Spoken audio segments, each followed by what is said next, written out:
ఇప్పుడు రాత్రి 9:30 అయిందండి, అంటే 9:30 అయిందనమాట. ఇప్పుడే విచ్చుకున్నాయి. ఎంత గుమగుమలాడుతుందంటే మా ఇంటి ముందు. ఇదేంటంటే వెనక బాల్కనీలో కాకుండా ఇంటి ముందు పెట్టానమాట ఈ ప్లాంట్. తెచ్చినప్పుడు ఇది చాలా చిన్న మొక్క అండి, ఇది అసలు తట్టుకుంటుందా వస్తుందా అన్నంత డౌట్ఫుల్గా ఉండింది.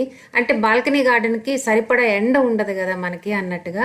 ముందైతే వెనక వైపు గ్రిల్ దగ్గర పెట్టి బయటికి పంపించాను, కానీ సరిపోలేదు ఎండ. 1-2 పూలు పూస్తే నాకు కోసుకోవడం కూడా కష్టమైపోతుంది, కింద పడిపోతున్నాయి అనమాట.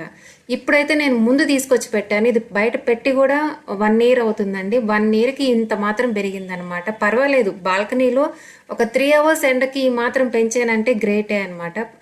ఆ మాత్రం పూలు పూస్తున్నాయి.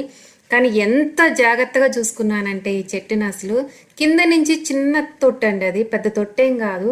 ఆ చిన్న తొట్టులోనే నేను మేనేజ్ చేసుకుంటున్నాను. ఎట్లా అంటే లిక్విడ్ ఫర్టిలైజర్స్ ఇస్తానన్నమాట. మన కిచెన్ వేస్ట్ నుంచి రకరకాల